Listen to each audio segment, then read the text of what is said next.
मुझे पुलिस प्रशासन पर तरस आता है। नमस्कार, आप देख रहे हैं द एक्टिविस्ट और मैं हूं अपर्णा यादव।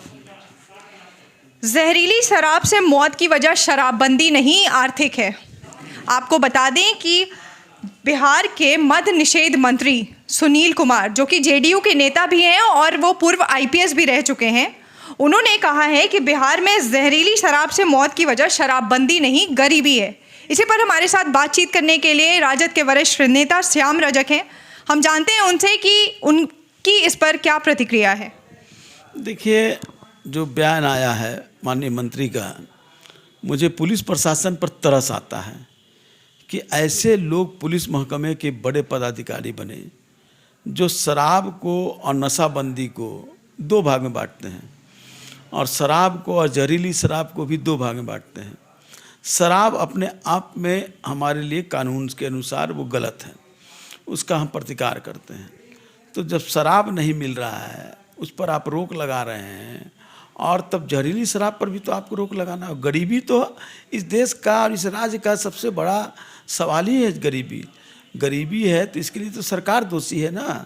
अभी आप यशोगान गाते हैं कि हमारा इतना बजट है, अब बजट का खर्च कितना होता है। तो ये सारी चीज़ सिर्फ पेंटिंग करना है अपने चेहरे को, और फेस सेविंग कहा जाए ये है। इसलिए मेरा साफ मानना है कि नशाबंदी और जहरीली शराब, ड्रग्स, ये सब एक ही कड़ी के हैं। इसलिए सरकार को शराबबंदी का कानून लागू हुआ, हम लोग सब लोगों ने साथ दिया। लेकिन जो प्रक्रिया है, जो कार्य पद्धति है, जो इसको बंद करने का, या पुलिस को और अन्य लोगों को आप इन्वॉल्व कर रहे हैं, इससे आप छूट दे रहे हैं घूसखोरी का, भ्रष्टाचार का आप कर रहे हैं।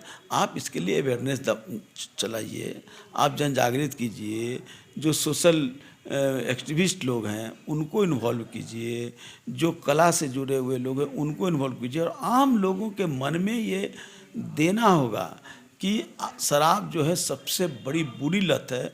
और जब शराब बंद होगा, जहरीली शराब, तो पुलिस प्रशासन का दोष है कि कहीं जहरीली शराब बन रहा है और बिक रहा है, तो पुलिस क्या कर रही है? सरकार ने तो घोषणा किया था कि जहां शराब मिलेगा या जहां जहरीली शराब होगी, जहां नशा के सामान मिलेंगे, वहां के पुलिस पदाधिकारी को सस्पेंड किया जाएगा, वहां के डीएम एसपी पर कार्रवाई होगी। क्या किसी डीएम एसपी पर कार्रवाई हुई? ये कुछ नहीं हुआ। ये सब सिर्फ तस्लीली अभियान है और कुछ नहीं है। तो सर, आप ये कह रहे हैं कि शराबबंदी के बाद भी बिहार में जो है वो शराब की बिक्री हो रही है और लोग शराब पी रहे हैं। आप लोग ही बता रहे हैं, आप लोग ही देख रहे हैं। नशीली शराब, जहरीली शराब से बक्सर में मरे, आरा में मरे, मुजफ्फरपुर में मरे, गोपालगंज में मरे, कई ऐसे ज़िलों में जो आप लोगों ने ही उसका बताया है। तो और पूरे बिहार में हर जगह हो रही है। तो पुलिस क्या कर रही है? सरकार क्या कर रही है? गृह विभाग क्या कर रहा है? डीजीपी क्या कर रहे हैं? एसपी लोग क्या कर रहे हैं? डीएम क्या कर रहे हैं? या उनके मातहत जो पदाधिकारी वो क्या कर रहे हैं? तो सरकार सिर्फ घोषणा कर देने से नहीं होगा। हमने बार बार कहा है कि अवेयरनेस करना होगा। आम लोगों के मन में सिगरेट पर लिखा रहता है कि धूम्रपान करना निषेध है। ये तो सरकार जागरूकता अभियान भी चलाती है। कहाँ चला रही है? कहाँ चला रही है? टीवी पर और पेपर में अपना फोटो दे करके ऐड देने से नहीं होगा। घर घर तक जन जागृति करना होगा। सोशल एक्टिविस्ट को, लोगों को इन्वॉल्व करना होगा। कला से जुड़े हुए लोगों को इन्वॉल्व करना होगा, और इन लोगों को एक पूरी कार्य योजना बना करके और पूरे टोले तक जा करके, और फिर पुलिस की सक्रियता भी बढ़ाना होगा। अब पुलिस को दंडित करना होगा। उस आदमी को दंडित करने से साथ पुलिस को भी दंडित करना होगा। और साफ कहना चाहिए सरकार को कि जिस जिले में अगर इस तरह की घटना होगी, वहाँ के एसपी नापे जाएंगे। सर, लेकिन शराब तो अमीर लोग भी पी रहे हैं, तो ये मौत जो हो रही है सिर्फ गरीबों का ही क्यों हो रहा है? इसलिए हो रही है कि जो जहरीली शराब बनता है, जो स्पिरिट से शराब बनता है, ये सब लोग गरीब ही पीते हैं, क्योंकि उनके पास तो उतना पैसा नहीं है। पहले भी उतने पैसा नहीं था, पहले भी ऐसे ही शराब पीते थे। तो सर, तो फिर शराब का कारण कहीं ना कहीं तो गरीबी ही है। नहीं, इस जहरीली शराब से राज्य की सबसे बड़ा खतरा है गरीबी। विकास का सबसे बड़ा अवरुद्ध है गरीबी, बेरोजगारी। अब बेरोजगारी रहेगी तो गरीबी रहेगी, गरीबी रहेगी तो बेरोजगारी रहेगी। ये दोनों का अनुनासिक संबंध है। तो इसके कारण कई तरह की गड़बड़ चीज़ें का व्यापार होगा। और व्यापार पर अंकुश करना पुलिस प्रशासन का काम है, प्रशासन का काम है, जिला प्रशासन का काम है, सरकार का काम है। तो इन चीज़ों पर तो कुछ सिर्फ घोषणा करना और बैठ के करने से नहीं होगा, आप उसका इम्प्लीमेंट कराइए। दोषियों लोग को आप चिन्हित कीजिए कि जिला में अगर होगा तो एसपी नापे जाएंगे, एक एसपी पर आप कार्रवाई कीजिए, आप देखिए कि क्या होता है। सर नीतीश कुमार तो कहते हैं कि जिस भी जिले में वो पाएंगे कि शराब बिक रही है वहाँ के वो एसपी को 10 साल के लिए सस्पेंड कर देंगे। किसी को सस्पेंड हुआ है? कोई एसपी सस्पेंड हुए हैं? कोई एसपी का वहाँ से हटाए गए हैं? ऐसा हुआ है क्या? एक उदाहरण दे दे। कथनी और करनी में अंतर है। हंसना भी और मुंह फुलाना, ये दोनों नहीं चलेगा।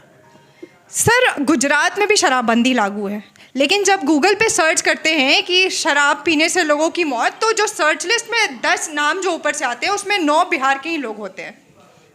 बिहार के हों या जो हों, 10 अगर गुजरात में होते तो गुजरात की जो जिस तरह की शराबबंदी है आप उसको अध्ययन कीजिए किस तरह से। वहाँ पर तो शराब का एक लोगों को छूट भी है, उस छूट है, लेकिन हम ये नहीं कहते कि शराब को छूट देना चाहिए। लेकिन हम साफ कहते हैं शराबबंदी तब होगा जब हर लोगों के बीच अवेयरनेस करना हो और सब लोगों को कॉन्फिडेंस में लेना होगा। श्रेय आप लीजिए, लेकिन आप सभी दल के लोगों को, सभी सामाजिक कार्यकर्ता को, सोशल एक्टिविस्ट को इस राज्य में क्या था, गांधी जी कोई आंदोलन चलाते थे, गांधी जी की बड़ी वकालत करते हैं, तो गांधी जी आंदोलन चलाते थे तो उसमें ज़्यादा से ज़्यादा सामाजिक कार्यकर्ता लोग का इन्वॉल्व होता था। कांग्रेस पार्टी और अन्य पार्टी के लोग रहते थे, या जेपी आंदोलन जिसकी उपज है नीतीश कुमार जी, हम लोग सब लोग उपज हैं। तो क्या था, कोई राजनीतिक पार्टी था क्या?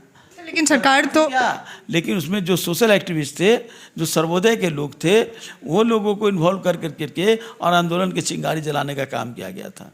सर लेकिन सरकार जो है वो जो भी लोग शराब पी रहे हैं तो उनको जेल भी कर रही है या फिर उन पे किसी ना किसी तरह का जुर्माना लगा रही है, तो क्या ये लोगों को सबक सिखाने के लिए नहीं है। आप इससे किसी चीज़ को बंदी नहीं कर सकते हैं, वो भी करिए, हम उसका खिलाफ नहीं है, लेकिन आप चिन्हित करिए। तो पीने वालों से सर जुर्माना लेना, उनको जेल भेजना, ये कहीं ना कहीं सही है? नहीं, ये सही और गलत की सवाल नहीं है। जब आपका कानून बना दिया कि जो पीना है वो गलत है और उसके लिए सज़ा होगी, तो कानून का तो पालन करना होगा। लेकिन आप बिना अवेयरनेस किए हुए आप कोई चीज़ की आप कोई महल बनाए नहीं, कोई मकान बनाए नहीं, और आप कहिए कि 1000 लोग जा कर के रहिए, तो उसी तरह से है कि कानून बना दिए, लेकिन आप उसका जो समाधान है वो आपने नहीं खोजा, और आप सीधे तानाशाह की तरह कानून बना रहे हैं। आपको याद मैं दिलाना चाहता हूँ, माननीय नीतीश कुमार जी, नशाबंदी से ज़्यादा नसबंदी भी हुआ था, जिसके खिलाफ आप भी और हम लोगों ने आंदोलन चलाया था। और उस नसबंदी के जो ज़बरदस्त नसबंदी के हम लोग सब लोग पक्षधर रहे हैं। कम आबादी हो कौन नहीं चाहेगा, लेकिन जिस तरह से जबरिया हो रहा था, जिस तरह से हो रहा है, उसी तरह से उस समय जबरिया हुआ था। कहाँ चले गए थे, कहाँ चली गई थी सरकार, तो उसको याद रखिए। आपको ये वीडियो कैसा लगा हमें अपनी प्रतिक्रिया कमेंट बॉक्स में ज़रूर दें। अगर यूट्यूब पे देख रहे हैं तो चैनल को सब्सक्राइब करें, फेसबुक पे देख रहे हैं तो पेज को लाइक करें। कैमरा पर्सन जरी निखत के साथ अपर्णा यादव, धन्यवाद।